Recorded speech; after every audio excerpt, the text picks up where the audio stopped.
Good.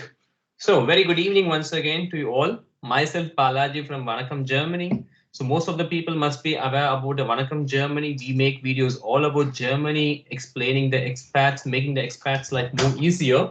And we do conduct regularly sessions on buying houses, how to take a house loan, or German tax system and investment options. And this month we have opted for some interesting topic which many people were requesting us to make a video on about it.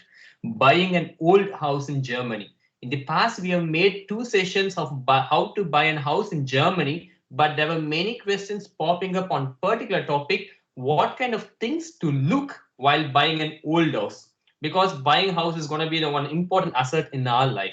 This is really very, very important. And we have a guest speaker, Mr. Ajay Dingra, an investment and also the financial consultant and house loan consultant who can help us out and walk through the complete process for us. So hi Ajay, kindly give a short intro about yourself and also your assets. That's most interesting for us to know. And one more short information for if you people have any questions, you can always leave a comment and I'll be the moderator for today's session. I'll just take up your questions if it's related to the slide. If not, in the end, I'll walk through all your questions one by one so that your questions will be answered. Since it's Friday, we have made plan to make a session for 1 hour. Even if it's extended by another 1 hour, we are ready to help you out in this particular aspect, which we do always. Yes. Yeah, so we almost started on time, but I hope we will not finish on time because I'm there to answer all the questions, right? I'll only leave the room once everybody said all questions are answered. All right, so I get a lot of questions on buying a house, but then if we go a bit into details, it's always buying an old house, right? Because there are a lot of questions on there, a lot of uncertainties. And that's why we create the session in association with Vanakkam, Germany, right? Now, what we're going to walk through today is obviously I'm going to introduce myself. If I'm not already known to you guys, I'm going to walk you through the process on how to buy an old house or how to buy a house in particular. We'll walk into due diligence, what needs to be looked out for. And the question always pops up on what's renovation, what's modernizing, and we'll also look at pricing, right? So these 5 things we're going to take care about today. As Balaji already mentioned, if there are any questions, just shoot them in the chat so that we can answer them after the presentation. All right. Who am I? My name is Ajay. I'm 42 years old, born and brought up here in Germany. I've lived in India for 5 years, between the age of 10 and 15. I speak German with my kids, English with you, but I curse in Hindi. Right, so if there's anything which my kids don't need to hear, that's going to be done in Hindi or in Punjabi. So you can converse in all these 3 languages fluently, German being my mother tongue. I'm married to a lovely wife, got 2 kids. The older one turned 19 last week, and the younger one is 14. Living near Cologne, in Leverkusen to be precise. And I've got my own house I'm living in, and I've got multiple houses and apartments as investments. None of them are newly built. So I can speak of experience, 23 times experience to be exact, and from a buyer's perspective, but also from a home loan perspective, right? And as Balaji mentioned, I'm a certified home loan consultant, so I would be the one if you're looking to finance a house or an apartment, either you go to a bank or you come to me. All right. Now, the process on a high level did not change to the previous 2 or 3 sessions we already had. You'll be always checking upfront on how much do I need as a buyer and how much can I afford. Sometimes these 2 things are not aligned. So that is something which you'll be doing upfront, either with your bank or with your home loan consultant. What you'll then get, and that is a suggestion which I always give my clients, is that you get some kind of a financing commitment. In German, it's a Finanzierungsbestätigung, which you then can show to the seller or to the real estate agent to be taken a bit more seriously. they don't want to waste their time.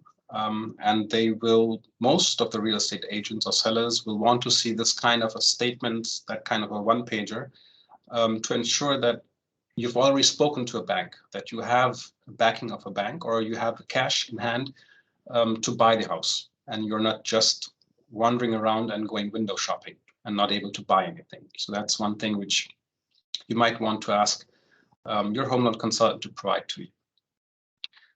Third step is searching the house, and I've already done a session on that, on what things to consider and which sites to look at, or who to contact, which kind of network you would need to search for a house.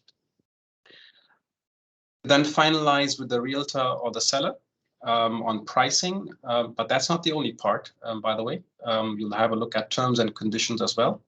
You finalize that either with the seller himself or with the real estate agent, with the makler, right? Finalize financing, and 4 and 5 should be done in parallel, by the way, because you would need both these things aligned to the notary contract. That's going to come in step 6 and 7. So once you finalize the financing with the bank or with your home loan consultant, you get signature-ready contracts. Finalize with the seller. You then can align a notary date to sign the purchase agreement with the seller, right? So you're going to sign, seller's going to sign, notary's going to sign. And after that, you can sign the loan contract as well. You'll get funds and pay the seller. The bank will not give you the money and make you responsible for sending it to the seller. It's going to be between 2 banks, or your financing bank and the seller's bank. So the funds are not going to hit your bank. And after that, you get your keys someday, and you start paying back the loan. Now, some of you already saw it's a 3A, search a house. You'll also have 3B. If you're looking to buying an old house or a used house, however old that is, 1 or 100 years old, it doesn't really matter. You need to do some kind of due diligence, right? Some kind of Objektprüfung. It's going to be a technical due diligence, knocking on doors, knocking on at the roof, but also due diligence based on documentation which you get, right? And this is the part we'll be focusing on today. Because that is something which is a bit different than building a house from scratch. Most of these things will not apply for a new house, for a house you're buying from a contractor or from a builder. So this part, due diligence 3B, applies mostly to a house which has been used. Now, the first things I do is documentation due diligence. I have a look at documents which the real estate agent or the seller provides me, right? And this differentiates a bit between an owned house versus a rental property, and it differentiates between if I buy an apartment or a house, right? I've got a checklist which I can provide to you, can download on my website, and if you go to Balaji's website, you'll have a link to mine. You can download that checklist. Even on priority, because you will not be able to ask the real estate agent, look, I need these 500 documents, please provide them to me. He's not going to do that. He does not want to waste his time. And hence I prioritize them for you already, so that you ask 4 or 5 documents only. Real estate agent will be happy to provide you those. Now, in the first step, the most important documents need to be checked, which is the advert, the expose. But you not only want to have a look at what's written in the expose or which pictures are being shown, you particularly want to have a look at what is not shown, right? If they're mentioned 3 bathrooms, why is there not a picture of the 3rd bathroom? If they are saying it's a new roof, they should show you the roof as well on some kind of picture. If they're not showing you the garden, you should be checking in a technical due diligence. Once you view the house, you should have a look at that, right? So it's not only... Yes? Would it be possible for you to make the checklist a little bigger? It's very small on our side. Yeah, it's only the first of 2 or 3 pages, right? So it's just a hint on the checklist. You can download that from my site, but the full 3 or 4 pages it is, right? Okay, good. It is in German as well as in English, so that you know what you're asking the real estate agent. And I'm not going to go through the full checklist. Don't worry. Right. So in the expose, don't look at what's in there. Look at what's not in there, so that you can make a hint on what to check once you go to the house. If it's an apartment, then you should be asking for the minutes of meetings of the homeowners association, German Eigentümerversammlungsprotokolle. Because if you buy an apartment, there needs to be a property manager, and the homeowners need to meet once a year by law, so that they can align on modernization, on renovation, on pros and cons of the house. And this might have an impact on, for example, on modernization, on getting a new roof, on changing the heating system for you as a new owner, which they aligned in the past, let's say 1 or 2 or 3 years back, right? If they mention in something there, then you would need to be liable for that. You would need to pay whatever they aligned on, right? So you need to check those at least 2 or 3 past minutes of meetings, so that you don't, you know the risk which you're getting in, or you know at least what they aligned on the last couple of years. Speaking of risks and payments, you would also need to check the Hausgeldabrechnung, the statements, right, of past ancillary costs which are being paid on a monthly or an annual basis, right? They might have aligned a modernization which needed to be paid, or still is to be paid, which is not mentioned in the minutes of meetings of the last 2 years because it was aligned 4 or 5 or 6 years ago. But the payments are being made on a regular basis. So you need to know what you're getting into, because you're not only going to pay the EMI to the bank, you're also going to pay the Hausgeld, in this case, the ancillary costs on a monthly basis to the property manager. So you should know what you're getting into. That's why you're going to ask for that, for those statements as well. I regularly get a question on cheaper properties which are based on a leasehold contract, Erbpachtvertrag. Now, you should know what that is, and if the property is an Erbpacht property, then you should know and you should get the contract which is underlying. Sorry, is that a question already? All right. I guess no, actually. All right. So just what is an Erbpachtvertrag? You're only buying the property, the structure, and not the plot underlying, right? So you do not own the plot. The Erbpachtvertrag will only be allowed to be valid for a maximum 99 years.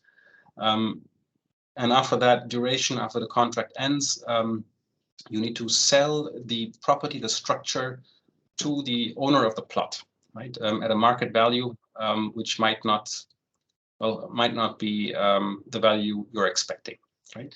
Anyways, but if the contract is there, you need to have a look at it, because you need to know how long it is still valid, right? Whether it is the 8 years or it has only 5 years left.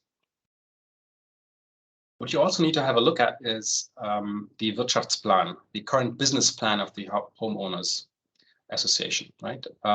As mentioned, they need to meet once a year and align on payments which need to be made in the future, right? In this case, particularly the following year. So all comes into the bucket of you need to know what you're paying or what you need to pay.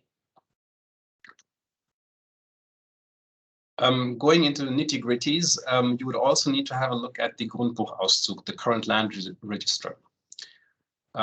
Is the seller really the one who's owning the plot or the apartment? Is there any rights and deeds and duties aligned with the plot? If you're buying a house, you should know whether the electricity company is allowed to build some kind of stuff on your property, right? That is all mentioned in the Grundbuchauszug, in the land register, right? Even if the electricity company has not built something yet, if they're allowed to do it, your garden might be almost worthless if there is some big antenna in there, right? On there. So you should know what is allowed, what your rights and duties are, and the rights of the others on your property are, right? So that's for the documentation. The checklist is long, and there for each line item I mentioned there, which you can download once again, there is a reason for knowing that. The real estate agent will not provide you all those 50 documents, but he could, right? And once you go into negotiations with the seller, pricing might be based on one of these documents, because the electricity company is allowed to do something on your property, right? But has not done so. So that's something which might impact the price. Now, once you've checked the documents, you want to visit the house, right? Either with the real estate agent or with the seller or with both, who knows? Even for that, I created a checklist, which depends upon whether it is an apartment or a house. This is just the first page of 2 or 3 pages, so that you go into the house or the apartment in a structured way.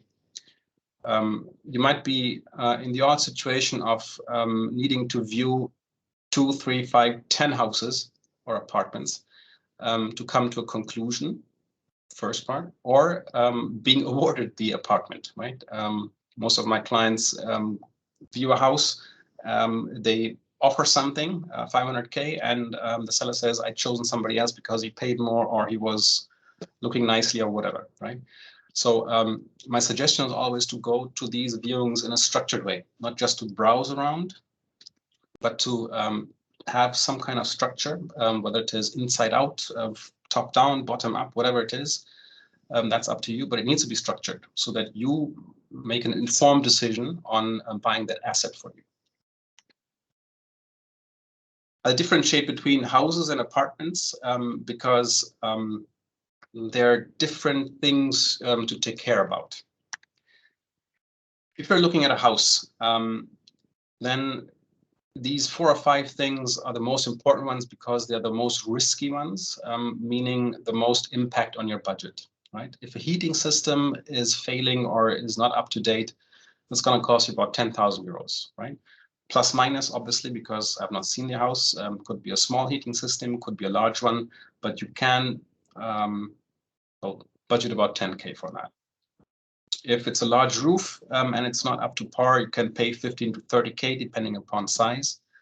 Water pipes, 5 to 10K. Electricity, if it's just the sockets, then it's 1,000 bucks. But if you are looking to, I don't know, tear off walls and replace wiring, then you're looking easily at 10,000 euros for a house, right? Most important thing is moisture.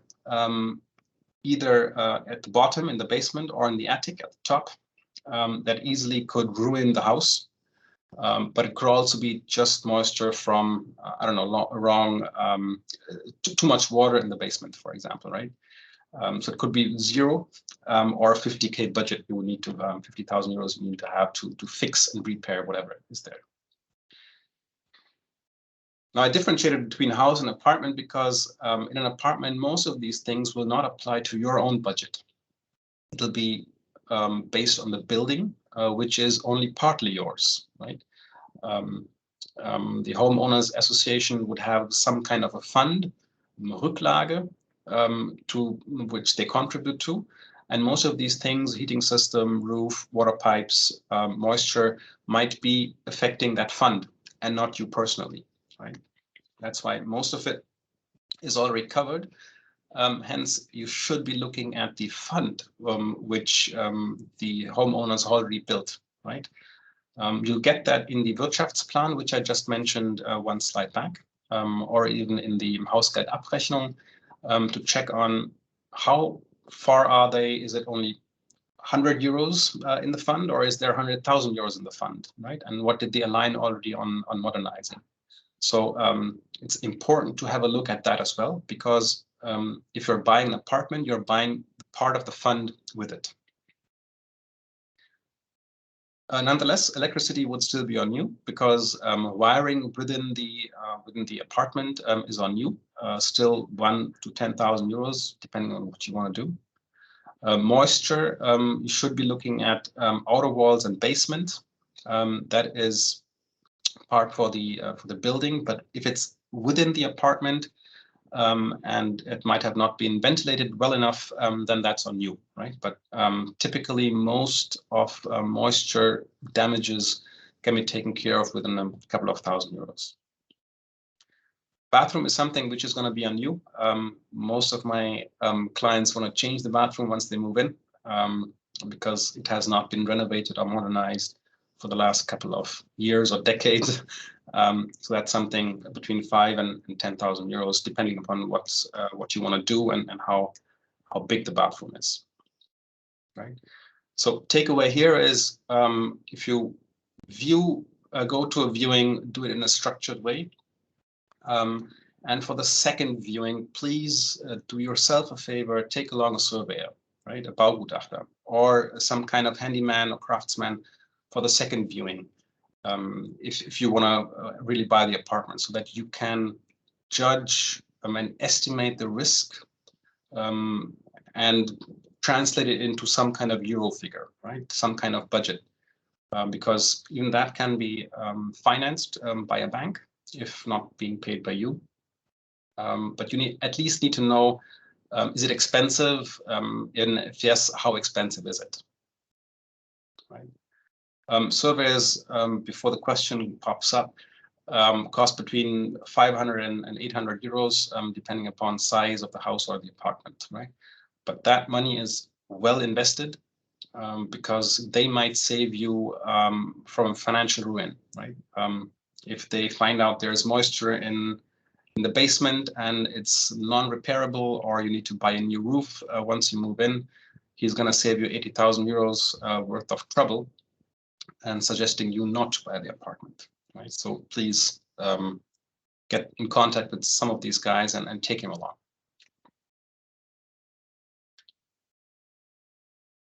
All right. Now, if you're buying an old apartment, different eras, different year or decades will have different structural damages based on the type of building and type of material they used back in the day, right? For simplicity reasons, I did not mention anything before 1960, but once again, you can download all the damages per year, even before that, if you're interested in buying a house pre-1960 era. I'll only give you a couple of examples on what to look out for, because those are the most prominent ones, right? If you're looking at houses from the 60s, you'll find uninsulated window frames, most probably made of wood, which have not been maintained well enough, mostly only single pane windows. If they were well equipped back then, it was double pane, but that's very, very rare. You'll find tar-based glue, which is unhealthy. So if you were to renovate or modernize, you would need to have specialized firms pulled in to actually take care of not only getting excavating those tar-based glue, but also getting rid of it. And the insulation material used, especially between the floors or in the attic, is harmful from information we have today, which was not known back in the 60s, right? And if you have a look at balconies and the loggias, they will be torn a bit, right? You'll see cracks all over the balconies, and buildings from the 60s need to invest right now into making those balconies safe, right? So you should be looking out for these 4 or 5 things, amongst others, obviously, if you're buying something from the 60s. If we move on, in the 70s, most of the stuff from the 60s have been covered. They've seen the concrete for the balconies, for example, were not good enough, so they changed that. But they still have heating and cooling bridges, which means the outer walls and the windows, for example, did not have the same cooling and heating effect, which will lead to moisture along the window frames. You might have seen that in one of your apartments already. If you're not ventilating well enough, you have moisture all over the window frames, at the bottom and at the top, leading to moisture, leading to mold, which is not healthy, obviously. Buildings from the 70s will have flat roofs, which have pros and cons, which is also in the 80s. You find a lot of flat roofs being used, which need to be modernized now because they developed cracks. Developing cracks means water coming through. Water coming through means moisture, means mold. So the top floor is the one which I would not buy if the roof is not being done within the next couple of years, right? You'll find outdated heating systems. Everything below 80s will need to be replaced anyways, based on the energy standards which we have today. Back in the day, it was mostly oil-driven. So all oil-driven heating systems need to be replaced. And what you'll also find in larger buildings is deficiencies in fire protection, right? Walls between two apartments, doors, especially doors between two floors, for example, they need to be replaced at almost any cost. 80s flat roofs were still a thing, and the plastic sheets being too thin between two layers within the concrete tear, moisture, mold, you get the picture. We started insulation on a minimalistic level. So you'll find 1 or 2 centimeters of insulation on the outer walls. Obviously, back in the day seemed enough. Now it isn't. And any central heating older than 95, I just mentioned that already, needs to be replaced anyways, right? Mostly driven by oil. Needs to be replaced by gas or other means of energies. Make a quick jump to the thousands. You'll find water piping more and more of plastic, which is better than steel or copper. Steel and copper used in the 60s, 70s, and 80s obviously start rusting, oxidizing, which means that they would need to be replaced rather sooner than later. And you find that all over the buildings pre-2000s. Because you'll find at some point in time water coming out of the wall, and that's not a nice thing to have. So water piping was more and more of plastic, but those have cons as well. Insulation is getting better. You'll have triple pane windows, having a very high energy efficiency, making you not needing as much heating because the heat would stay within the doors of the apartment. Right, so just a quick browse through. Each era will have different and typical damages you'll find across Germany because all use the same material. And once again, I can only guide you to typical damages and weak points in old houses. Again, a checklist for you to just browse through. And if you find a house for, I don't know, from 1935 or something, take the checklist along and see which damages have been already covered, right? I myself live in a building which has been built in the 20s, in the 1920s, and it turns 100 in 4 years. And I use such a checklist to see what do I need to change to make it livable for me and my family.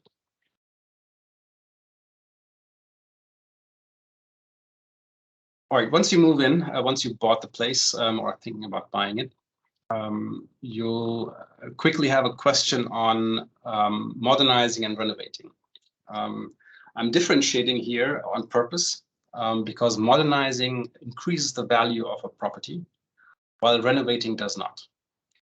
Typical examples would be if you're changing or putting on insulation, that is modernizing. You're increasing the value of the building, which will be financed by a bank. That is the main driver. While renovating does not, which is painting, flooring, a new kitchen. That might be modern in your eyes, but the bank would differentiate here, and you would pay that out of your own pocket, most probably. For everything, there's an exception, but let's say in 95% of the cases, modernizing and renovating. First things first, plan wisely. Most of us are in IT or in engineering. Errors made at requirements engineering are pretty cheap to fix. once you have the builders in place and they've almost done with everything and are waiting for a sign off from you, if you then say, well, but I need new electrical wiring, it's going to be tough and more expensive to put that in. So make a list of what you want to do in the house. What needs modernization? What needs renovating? Do you need electrical wiring? Yes or no? Plan wisely would also mean put that into some kind of structure. Does it make sense to put electrical wiring in before or after plumbing?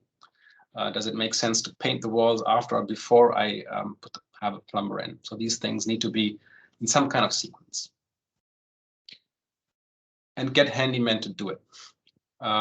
Trust word of mouth more than anything else. Craftsmen, handymen are hard to come by, are hard to get. Even with a good network, they might not have time for you right now, right? Plan them in advance, 3, 4, 5 months in advance even, so that they know and can plan and can also budget them in. What you can also do is, if you don't have the network or word of mouth, check on myhammer.de. That's a portal where you could put in your requirements. Best would be to segregate by the crafts you're looking to get done. So one requirement for plumbing, one requirement for electricity, one requirement for flooring, for example. Then you'll get some quotes in, have them come in, check how good they are, whether they've got ideas or not, and then award the contract to them, right? What I would not do is check on eBay Kleinanzeigen. There's a simple reason for that. My hammer is paid for the craftsman, for the handyman. My hammer needs to be paid. He needs to pay to quote, to give a quote to you, between 5 and 100 euros. And if he does that, then obviously he means business. He wants to get the contract. At eBay Kleinanzeigen, anybody could walk by and say, well, I can do electricity, let me do it, quote you less and get the job, but he might not get the job done for you, right? So please, word of mouth, my hammer, and then not eBay Kleinanzeigen. And please get it done professionally. There are some crafts which need to be performed by master craftsmen, for a lack of better English term. German is Meisterpflicht. They need to be certified. They need to be authorized. Electricity, plumbing, heating. These are things which definitely need master of its trade. And these things I would never give to anybody else than to those guys. They will be more expensive, yes, but you will in the end know that it's done in a good manner and in a manner which is certified, right? Electricity, plumbing, heating, these are the 3 main risks which you have in a house after moving in. I don't want to switch on my light and then get an electricity shock because the guy off eBay Kleinanzeigen put 2 wires wrongly together, right? And set priorities. I've bought enough apartments and houses which need to be modernized, where I had a list in the beginning of 560 things I need to get done, but not all were equally important. Question is always, what's the budget? What needs to be done? And what can I do later as well? Right?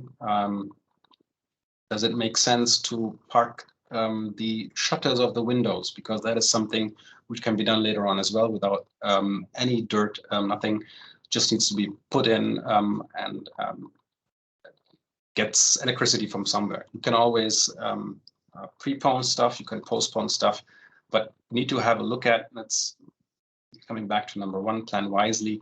What will also save money, for example? That could be one priority for you, right? Do you want to put in new windows because they'll save heating costs? Do you want to change the heating system because that's going to be more efficient? Perhaps you might get some subsidies for that. So set priorities for you and have a cutoff as well, because at some point in time, you might need some financing, right? So ask your bank or your home loan consultant on options of financing and which subsidies are in place right now. There are a lot of subsidies which might come into picture which you're not aware of. Let me take a couple of examples. Energy efficiency is almost well known.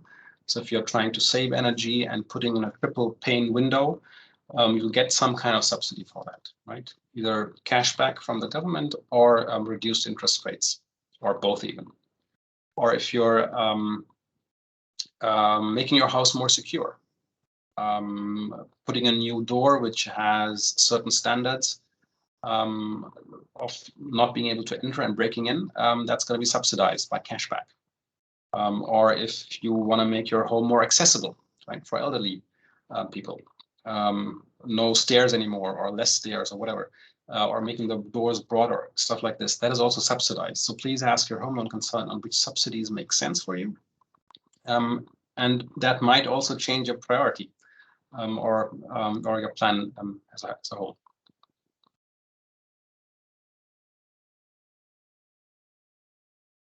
All right, one question which I get in almost all the cases, which is 99.8% of the cases, is the price too high for that building?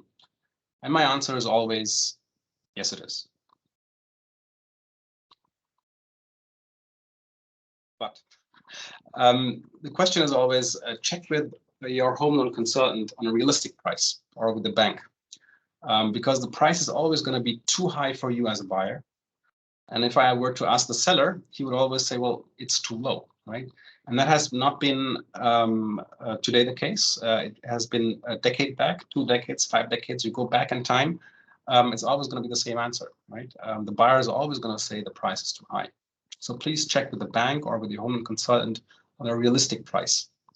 What he'll do is, or what they will do is, they'll check on prices of houses which have been sold in the same area this year, last year, 2 or 3, 4 years back. How the plot value has increased. So they'll put this all into perspective, which will also give you a bit more confidence to negotiate with the seller. Part 1, and part 2 is they would know what the bank will finance. Because if you're buying some, I don't know, some castle in or a hut in a village somewhere in East Germany where nobody wants to live without infrastructure, they might say, well, we are only going to give you 5,000 euros for this, right? And the rest needs to be coming from you. So that is something which they can judge a bit better than you, right? So please ask them. And please don't bargain. Try and negotiate, right? I'm saying this because obviously you can start off low balling. Seller is asking for 500K, you said 300, and you might meet at 400. That's not how it will work. Because check what the seller really wants. It might not just be the price. It might be a fast transaction. The seller might say, look, I need the money in 2 weeks. Can you make that happen? Most of the times for single homes, if a family is leaving that home who has lived there for 20, 30, 40 years, it might be emotional factors, which play a bigger role than just the price. I've had a couple who visited the house with the kids, and the elderly couple, the sellers, were so fond of the kids that they said, look, we don't care about the price anymore. We want to see these kids grow up in that house, because our kids grew up in that house and we've kind of felt connected, right? So that might be something which a real estate agent or the price, they'll not play a role anymore. That's what I'm saying, right? So don't bargain, don't try lowball, negotiate. Try to find things which the seller might have not said in the advert, but still wants to achieve. He might just doesn't want to have the tree cut in the backyard because his kid planted it some 30 years back, right? These things do matter, right? So please have a look at everything else but the price as well. All right. One thing I also I often get asked is, but if I leave the house after 10 years, it is 60, 70, 80 years old, then will somebody buy the house? I would like to answer that in two parts. First is demand and the resale value. There's a German saying, jeden Tag steht ein Dummer auf. Every single day, one stupid guy wakes up. You just need to find that guy. So that does not mean that you need 500 people visiting your house, which you want to sell. You only need one who can buy the house. So the question should be, is the demand for your house in the future? And when is that future? Is it in 2 years? Is it in 5? Is it in 10? Is it in 50? And that's why I put down population growth on the right-hand side within Germany. Between 2011 and 2019. And what you can see there is that the big cities are getting bigger and villages are shrinking. And you see that in your own area. You'll be living in Hamburg, Berlin, Leipzig, Munich, Stuttgart, Cologne, Düsseldorf. These cities are growing. They could be growing faster, but because of lack of apartments and living space, they're not growing as fast. You can see that if you want to rent an apartment or you want to buy an apartment, there'll be 50 others along with you who want to see that apartment as well. So the demand is there right now. And the demand will be rising. That's what I expect in the near future, because buildings are not being constructed at a speed at which people are wanting to live in those cities. On the other hand side, I would not invest in a village. In this case, you can see that on the map in East Germany somewhere, some 500 kilometers off Leipzig. No need, because demand there is declining. And will someone buy a 100-year-old house? Yes, they will. I bought the house I'm living in is almost turning 100 now. So as long as it is maintained well enough, as long as you can still live in it, as long as somebody's wanting to move in there because of the neighbors, because of the infrastructure, because of the location, then you'll find someone who can buy that. Now, once you find a buyer, obviously the question is, what's the right price? And inflation obviously is in your favor. And once you modernize or renovate, we already had that segregation a couple of slides back. Don't always do that with the sale in mind. I'm going to leave here in 5 years. I need a new socket, or new electrical wiring, whatever. Do that having yourself in mind as well, right? So both things will play a role, and not only having yourself in mind, but also the sale in mind, right? So you need to look at both sides of the coin. Right, so takeaway from this slide: all my apartments which I bought, I could sell off right away, at a premium. That is part one. And there are a lot of people wanting to live in the cities which are mentioned here in green, especially the ones, especially the larger cities. And the cities are not growing as fast as they could, because living space is a scarcity right now. All right, those of you who have seen the last session on how to buy a house, we walked through all those 8 steps which I mentioned in the beginning. You'll see it's the same slide. You'll still need documents for financing on a personal level as well as on a level of the property. Same stuff. Self-disclosure, pay slips, tax returns, proof of available equity. On the property side, you'll obviously need the advert, the land registry, the Grundbuch, which I mentioned earlier on, the ground plan, the land map. But for an old house, you'd also need some kind of quotes for modernization if you want to modernize. Why is that the case? In most cases, the bank will finance that as well, right? As long as it's increasing the value of the house or the apartment, banks are willing to finance, because it is their security at the end of the day as well. But for that, they will not trust your word if you were to say, I need 100K more to make it look fancy, and I need insulation, and I heard from somewhere that it costs that much. They will not trust you on this. What they want to see is a quote. from any kind of craftsman, from any professional who's able to give you a quote, and B, might also be the one who gets the job done, because the bank will also want to see the invoices according to that quote, or at least according to what they've given out as a loan, right? Right, so that's the only change from buying a new house or any house for something that you want to get modernized as well. How can I help? How I can support is checking and assessing the properties which you want to buy. And I know I've seen a couple of familiar names, at least not faces, but names, who keep asking me, look, this is the advert.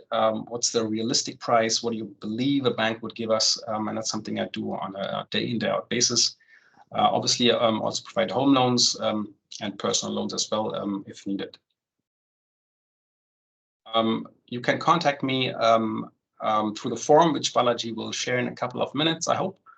I'll get an email and I'll respond most probably on WhatsApp, ask you a couple of questions and align on a call. And that can be done either through Teams, whatever you're doing right now, or just a regular call or WhatsApp, Telegram, whatever suits you best. And if it's in the Cologne Düsseldorf area, we could also meet up so that we can talk face to face. Thank you once again, Ajay, for your valuable time on Friday evening.